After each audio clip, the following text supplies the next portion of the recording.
The rain was relentless, pounding against the windshield with a fury that made the wipers almost useless. Erica, whose experience behind the wheel was as seasoned as any long-haul trucker, felt a knot of anxiety in her stomach as she navigated the winding back roads of the rural countryside. The GPS had died an hour ago, leaving her to rely on the dimly lit road signs that appeared at every unexpected turn. Her destination was still miles away, a quaint little bed and breakfast in Ashton, a town barely noticeable on most maps. The promise of a weekend away from the urban sprawl of the city had seemed appealing, a simple solo retreat to clear her mind. But as the darkness deepened and the storm intensified, so did her regret for not taking her friend's advice: never drive alone at night. A flicker in the trees caught her attention. Her heart skipped a beat as she squinted through the rain-soaked glass. It was probably just an animal, a deer, perhaps, but the isolation of the road made every shadow and every movement feel ominous. As Erica rounded another sharp curve, her headlights illuminated something unexpected: an old pickup truck, half in the ditch, its rear end jutting out into the road. She slowed to a halt, her headlights casting long shadows across the battered vehicle. There was no sign of movement inside the truck or around it. Probably just abandoned, she muttered to herself, though her voice trembled slightly. Still, something nagged at her, a voice in her head admonishing her to do the right thing. She pulled her car a safe distance ahead of the truck and, grabbing her umbrella, stepped out into the rain. The chill of the night air made her shiver as she approached the vehicle, her flashlight piercing the darkness. "Hello," she called out, her voice nearly drowned out by the storm. "Is anyone there?" No answer. She moved closer, the beam of her flashlight sweeping inside the truck's cab. It was empty. The ignition key was missing, and there were no personal items in sight.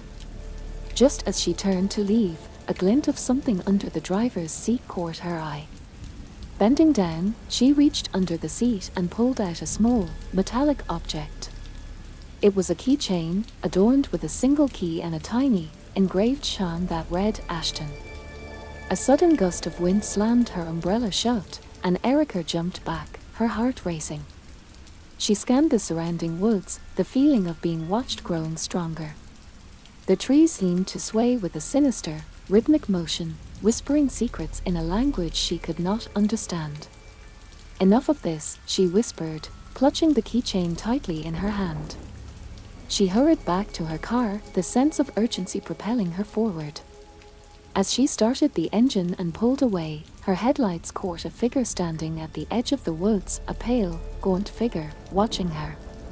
She gasped, her foot slipping off the pedal momentarily before she regained her composure and sped away. The road ahead was long, and Erica's mind raced with questions. Who did the truck belong to? Why was it abandoned? And who was the figure in the woods?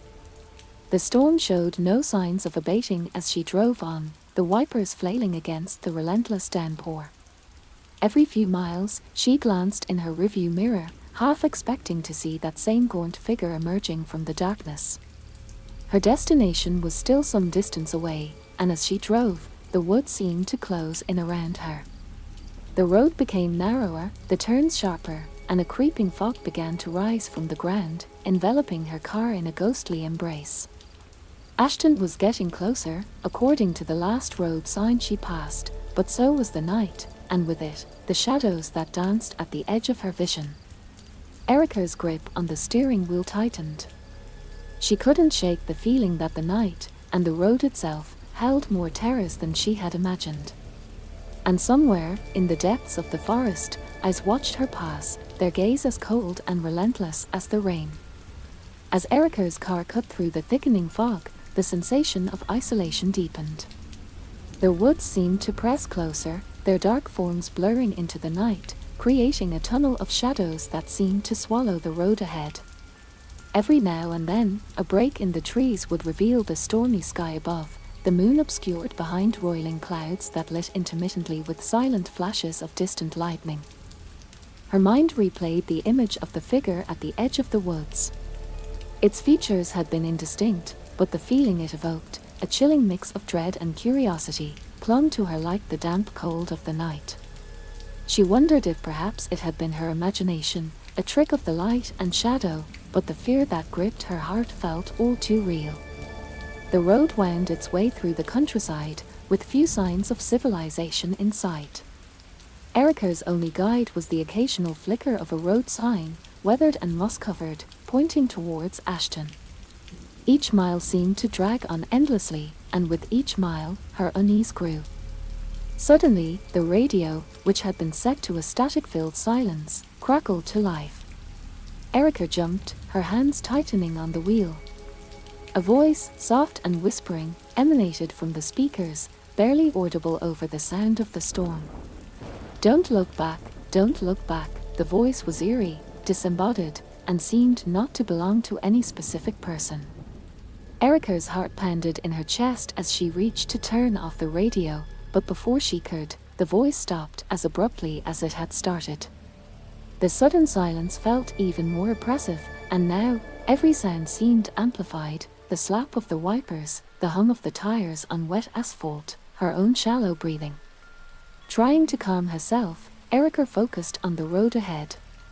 The fog was thicker now, swirling around her car like wraiths in a dance of the damned. The beam of her headlights barely penetrated the gloom, and she strained her eyes to make out the path ahead. As she approached a particularly sharp bend in the road, her headlight swept across something that made her slam on the brakes. Standing in the middle of the road was a child, no more than 10 years old, drenched from the rain and staring directly at her with wide, unblinking eyes. Erica's heart leapt to her throat. She barely managed to stop the car in time, her tires skidding on the slick pavement. Breathing heavily, she unlocked the doors and opened her window a crack. "Are you okay?" she called out to the child, who remained silent, still staring. "Do you need help?" she tried again, her voice trembling with a mix of concern and fear. The child finally moved, but not in a way Erica expected. Instead of coming closer, he turned and ran off the road, disappearing into the woods. Without thinking, Erica opened her door and stepped out into the rain. "Wait!" she shouted, running after the figure of the child. The cold rain hit her face, blurring her vision as she entered the tree line, her flashlight barely making a dent in the darkness. The woods were dense and unwelcoming, branches scratching at her face and arms as she moved deeper. She could just make out the faint sound of footsteps ahead of her, but it was hard to tell over the sound of her own heavy breathing and the storm. "Please stop. Let me help you," she called into the darkness. Suddenly, the ground beneath her feet gave way, and she stumbled, falling forward onto the muddy earth. The flashlight slipped from her grasp, spinning away into the darkness. Scrambling in the mud, Erica searched desperately for the light, her hands closing around it just as it threatened to roll into a puddle. Shakily, she got to her feet, her clothes soaked and her body chilled to the bone. The sound of footsteps had ceased, and now there was only the sound of the rain and her own ragged breaths. Frightened yet determined, she pressed on, deeper into the woods. The trees seemed to close in around her, their twisted forms like specters in the night. Every shadow seemed to move, every sound a potential threat. As she walked, her thoughts raced. Who was the child? Why was he out here alone in such terrible weather? And more importantly, where had he gone? She moved forward, her flashlight beam darting from tree to tree, hoping to catch a glimpse of the boy, or any sign of life. But there was nothing, only the endless, oppressive darkness of the forest. And then, just as she was about to turn back, she heard it, a faint whimpering sound, coming from ahead. Tightening her grip on the flashlight, Erica moved toward the sound, her heart pounding in her chest. The whimpering grew louder, more desperate. She quickened her pace, her feet slipping on the wet leaves that carpeted the forest floor. The sound led her to a small clearing, where the moonlight, struggling through the heavy cloud cover, provided a faint illumination. There, huddled against a tree, was the boy, his knees drawn up to his chest, his body shaking with sobs. Erica approached cautiously, her flashlight aimed at the ground to avoid startling him. "It's okay," she soothed, her voice gentle. "I won't hurt you. I'm here to help." The boy looked up, his eyes wide with fear and glistening with tears. He seemed to evaluate her, his gaze flickering between her and the shadows that danced around them. Finally, he whispered, "They're coming." "Who's coming?" Erica asked, a chill running down her spine. The boy's fear was infectious, filling the clearing with a palpable tension. "The Watchers," he murmured, his voice barely audible. "They don't like strangers." Erica's throat tightened. "Watchers? What are you talking about?" Before the boy could respond, a low rustling sound echoed around them, subtle yet distinct against the storm's cacophony. Erica turned slowly, her flashlight sweeping across the trees. The beam caught glimpses of movement, shadows shifting, forms darting between the trees, too quick to be clearly seen. "We need to go now," she urged, reaching out a hand to the boy. He hesitated for a moment before placing his small, cold hand in hers. Together, they began to make their way back through the forest, the rustling sounds growing louder, closer. Every shadow seemed to hide a watcher, every sound a whisper of their approach. Erica's heart pounded in her chest as she tried to remember the way back. The forest had seemed a simple obstacle when she was chasing the boy, but now, in flight, every tree and bush appeared unfamiliar, every path misleading. As they hurried, the boy suddenly stopped, pulling on her hand. "We can't go this way," he said urgently. "Why not?" Erica panted, her breath fogging in the cool air. "They're there," he whispered, pointing towards a thicket that lay in their intended path. Erica strained her eyes but saw nothing. Yet the boy's insistence, combined with the eerie certainty in his voice, convinced her to trust his instincts. Changing direction, they took a detour through denser underbrush, the branches scratching at their faces and hands as they passed. Erica's mind raced with questions about the Watchers, about the boy, about what kind of nightmare they had stumbled into. Finally, they emerged from the trees, finding themselves on a different part of the road, further from where Erica had left her car. The rain had lessened somewhat, but the night was darker than ever, the clouds thicker and more oppressive. "We need to get to my car," Erica said, trying to sound more confident than she felt. "Can you run?" The boy nodded, and together, they sprinted along the roadside, the gravel crunching under their feet. Erica kept glancing over her shoulder, half expecting to see a horde of Watchers emerging from the woods, but there was only darkness. They reached the car, and Erica fumbled with her keys, her hands shaking. As she unlocked the door and they climbed inside, she took a moment to look at the boy, really look at him. He was about 10, with dark hair plastered to his forehead and a pallor that spoke of terror and cold. "What's your name?" she asked as she started the engine. "Ben," he replied, his voice small. "Okay, Ben. I'm Erica. We're going to get out of here," she promised, though she was unsure of where here even was anymore. As they drove away, Erica's mind was a whirlwind of fear and confusion. The road seemed endless, and with every mile they put between themselves and the forest, the events of the night felt more surreal.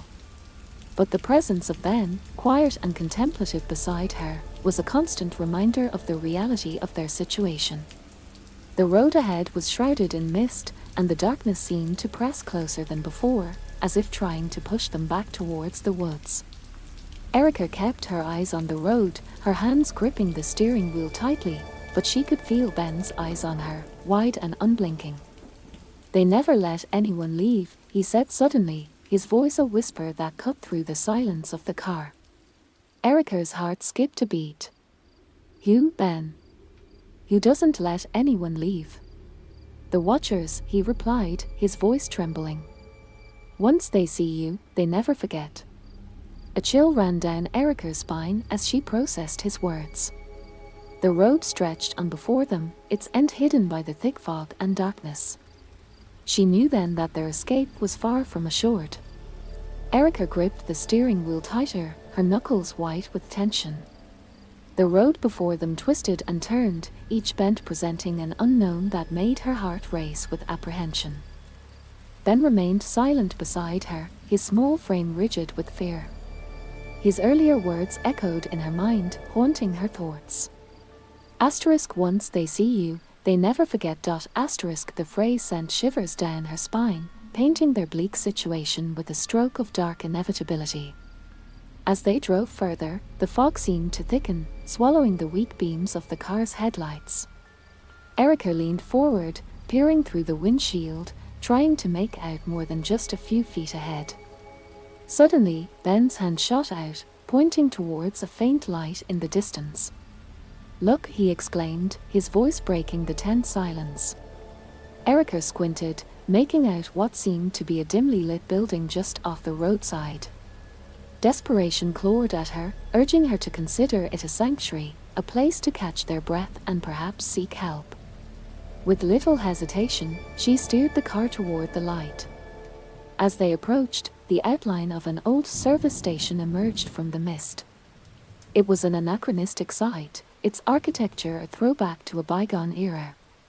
The neon sign was partially lit, flickering sporadically, the letters spelling out Harold's Service and AMP, Repair. Pulling into the station, Erica cut the engine. The sudden silence was deafening. Rain pattered softly on the roof of the car, the storm having lessened to a drizzle. She glanced at Ben, seeking reassurance in his eyes, but found only the same fear mirrored back. "We should check it out," Erica suggested, her voice steady despite her pounding heart. "Maybe there's a phone, or someone who can help." Ben nodded, his expression solemn. Together, they stepped out of the car, the gravel crunching underfoot as they moved towards the service station's entrance. The door was ajar, inviting yet foreboding. Erica pushed the door open, the hinges groaning under the weight. The interior was dimly lit by a single flickering bulb that swung gently from the ceiling, casting eerie shadows that danced along the walls. The air was stale, filled with the scent of oil and old rubber. The main area was cluttered with tools and car parts, a testament to many years of use. A faded calendar on the wall showed a date from several years ago, and a thick layer of dust covered the counter. "Hello," Erica called out, her voice echoing slightly in the empty space. There was no response, the silence that followed was oppressive, unsettling. They ventured further inside, their footsteps muffled by the oil-stained floor. As they passed a row of dusty windows, Erica noticed movement outside, a shadow that flitted just beyond the glass. She froze, her breath catching in her throat. "Did you see that?" she whispered, turning to Ben. He nodded, his eyes wide. "They followed us," he murmured, his voice barely audible. Panic welled up inside Erica as she realized the implications of Ben's words. The watchers were still with them, perhaps even now closing in on their location. The service station, far from being a sanctuary, felt increasingly like a trap. Suddenly, a loud crash sounded from the back room, startling them both. Erica's heart raced as she faced a decision, to investigate the noise or to flee back to the relative safety of the car. Her instinct screamed for her to leave, but the need to know, to understand what they were up against, held her feet firm. "Stay behind me," Erica instructed Ben, her voice low but firm. She picked up a heavy wrench from a nearby workbench, its weight comforting in her hand. Together, they approached the door to the back room, every nerve on edge. Erica pushed the door open slowly, the wrench raised in defense. The room beyond was darker, the only light a sliver that escaped from the partly open door. As her eyes adjusted to the dimness, shapes and shadows took on more distinct forms. Shelves lined the walls, filled with car batteries and old tires. And then, something moved in the far corner, a shuffle, a slight rustling of movement. Erica tightened her grip on the wrench, her breath held in suspense. The shadow seemed to pulse with potential threat as she stepped forward, determined to face whatever lay hidden in the darkness. But as she moved closer, The truth of what was in the room would prove more horrifying than she could have imagined, setting the stage for events that would challenge the very essence of her bravery and her will to survive. As the shadows converged, the story of that fateful night at Harold's service and amp repair was far from over. The Watchers, ever present and ever watchful, were closing in, their intentions as mysterious as the dense fog that enveloped the night. Erica's heart pounded in her chest as she braced for the inevitable confrontation, the wrench in her hand feeling like the only real thing in a world that had suddenly slipped into nightmare. The rustling became a soft, menacing growl that reverberated off the walls of the dimly lit room. Erica squinted into the darkness, her other hand reaching out to keep Ben close. "Stay behind me," she whispered, her voice laced with a fear she couldn't completely hide. The growl intensified, a sound that seemed not just heard, but felt, vibrating through the air and into their bones. Then, out of the shadows, emerged a figure, or rather, parts of a figure, as if assembled from the darkness itself.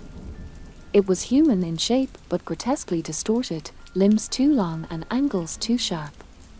Erica's breath caught in her throat as the figure stepped into the faint light, its features obscured but its intent clear. She tightened her grip on the wrench, preparing to defend both Ben and herself, when another noise caught her attention.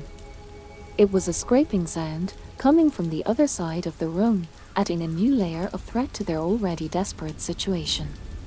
"Erica," Ben's voice was a barely audible squeak, "there are more." Turning her head slightly, Erica saw them, more shapes detaching themselves from the darkness, encroaching on their precarious circle of light. Her mind raced, adrenaline surging through her veins as she calculated their chances. There were too many. Fighting might not be an option. "Back to the car," she hissed, grabbing Ben's hand and pulling him toward the door they had entered through. But as they turned to escape, a loud clang echoed through the room as the door slammed shut, as if moved by an unseen force. Trapped. The realization hit Erica like a physical blow. She backed into the center of the room, pushing Ben behind a counter that offered meager cover. The air was thick with tension, the only sounds now were the soft, malicious whispers of their assailants and the ragged breaths of Erica and Ben clinging to each other in the dark. "We need another way out," Erica whispered, her eyes scanning the room for any other exits, a window, another door, anything. Her flashlight landed on a small bathroom sign to the side, barely visible under layers of dust and grime. It was a long shot, but it might have a window. Keeping low, they moved towards the bathroom, Erica leading with the wrench ready. As they reached the door, she dared a quick glance back and saw the shapes moving closer, slowly, as if savoring the hunt. The bathroom was cramped and smelled of mold and disuse. Erica shut the door behind them, locking it, though she doubted it would hold long against whatever was outside. She flashed the light around, heart sinking as she realized the only window was too small and too high up to be an escape route. "We have to think," Erica muttered, trying to keep her voice steady for Ben's sake. "There must be a way out, there has to be." As she spoke, her light caught something on the wall behind the toilet, an old ventilation cover, rusty but large enough. It was a slim chance, but their only chance. They would have to crawl through the ducts, hoping they led back outside or at least away from their current predicament. "Help me with this," she instructed Ben, setting to work on the cover. Together, they pried at it, the metal groaning as it gave way. As Erica peered into the dark tunnel beyond, the sounds of their pursuers' attempts to break in grew louder, more frantic. "Climb in, quickly," she urged Ben, boosting him up into the duct. He scrambled in, and she followed, pulling the cover back in place just as the door to the bathroom began to buckle under the force of the Watchers. Inside the duct, they moved as quietly as they could, the metal echoing each whisper of movement. Erica led the way, flashlight ahead, her mind racing with what they might encounter next. The path was narrow and fraught with turns, each one a decision made in desperation. As they crawled, the sound of pursuit seemed to fade, replaced by the creaks and groans of the old building. The air was stale, filled with the dust of decades, and every breath was a struggle.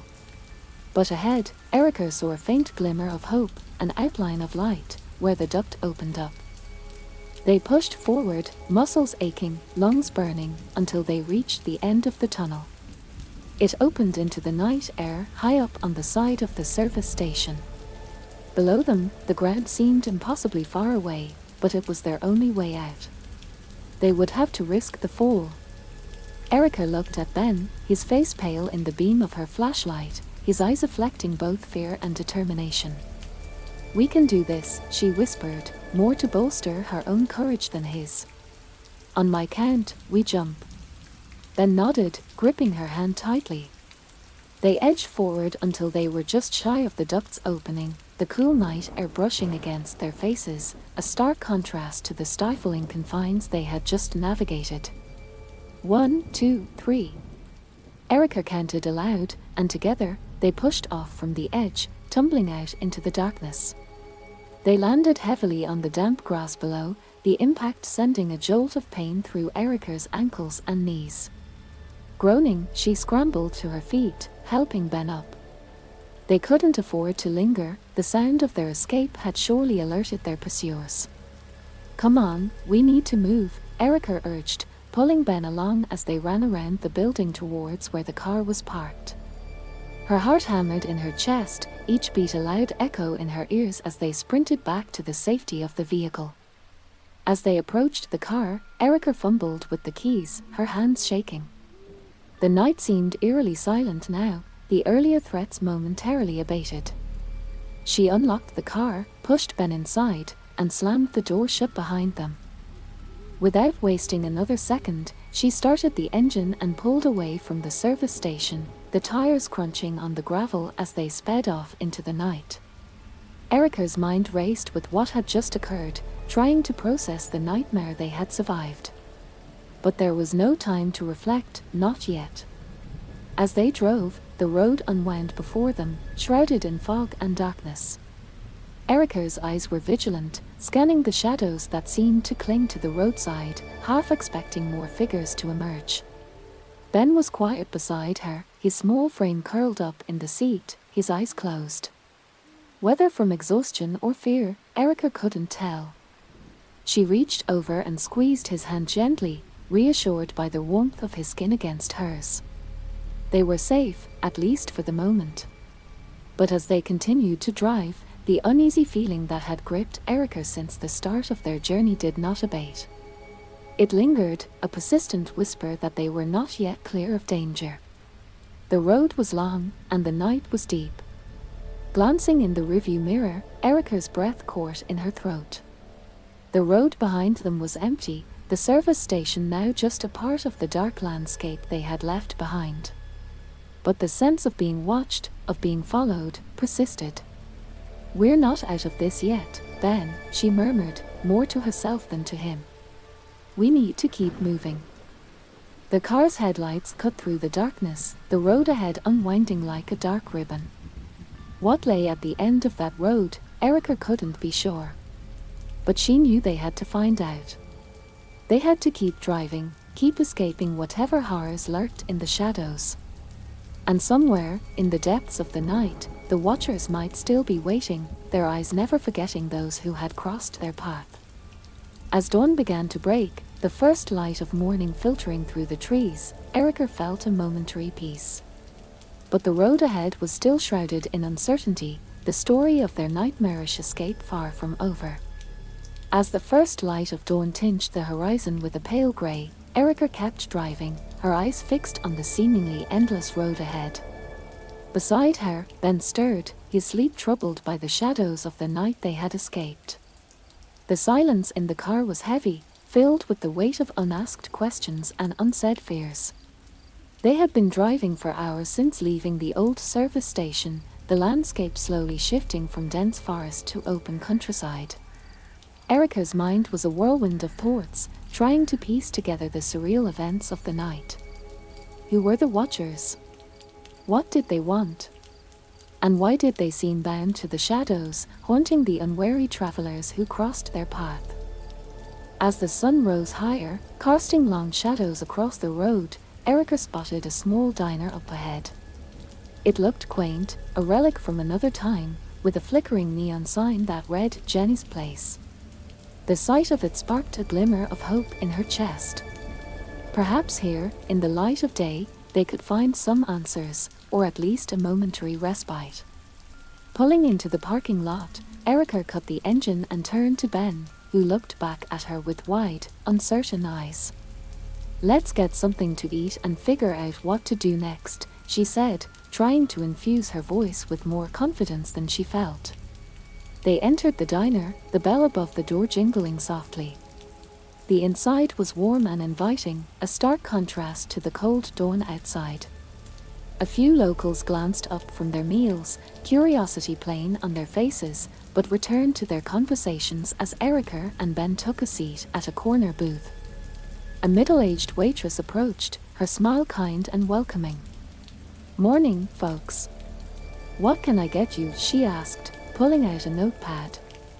"Coffee, please," Erica said, her voice hoarse from exhaustion. "And whatever he wants," she added, nodding toward Ben, who murmured an order for pancakes. As the waitress walked away, Erica leaned back against the booth, her eyes scanning the diner. It was then that she noticed a small flyer pinned to a bulletin board across the room. It was yellowed with age, the edges curled and frayed. The flyer was a missing persons notice, and the photo showed a young boy who bore a striking resemblance to Ben. Her heart skipped a beat as she stood and walked over to the bulletin board for a closer look. The flyer was dated several years ago, but the resemblance was uncanny. "Ben," she called softly, not wanting to alarm him. Ben joined her, his gaze following hers to the flyer. He stared at it for a long moment, then looked up at her. "I don't remember," he whispered, his voice small and lost. Erica's mind raced, the implications of the flyer spinning a new web of mystery. Who was Ben really? How did he come to be on that dark road, alone and afraid? As they stood there, the bell above the diner door jingled again, and Erica turned to see a man entering. He was tall, his features hard and set in a grim expression. His eyes locked on Ben, widening with a mix of shock and recognition. "Ben," the man called out, his voice a mixture of hope and disbelief. Ben turned towards the voice, his expression confused but curious. The man approached, stopping just a few feet away. "My God, it's really you," he said, his eyes brimming with tears. "We thought we lost you forever." The reunion was bittersweet, filled with joy and 1,000 unspoken questions. As Erica watched, she realized her role in Ben's story was ending, but his was just beginning. She had driven through the night, fought shadows and fears, and in doing so, had brought a lost boy back to where he belonged. With a gentle smile, Erica knew it was time to leave. The mysteries of the night would remain, perhaps forever unsolved, and the watchers would linger in the shadows of forgotten roads. But for now, the sun was high, the sky a clear blue, and the road ahead was open. As she drove away from Jenny's place, Erica felt a weight lift from her shoulders. The road had taken much from her, but it had also given back. In the rearview mirror, the diner faded into the distance, a small haven of light in a world that sometimes, against all odds, allowed for a happy ending. And so, the story concluded, not with answers, but with peace, a quiet acknowledgement that some mysteries are not meant to be solved, and some nights are meant to end with the dawn.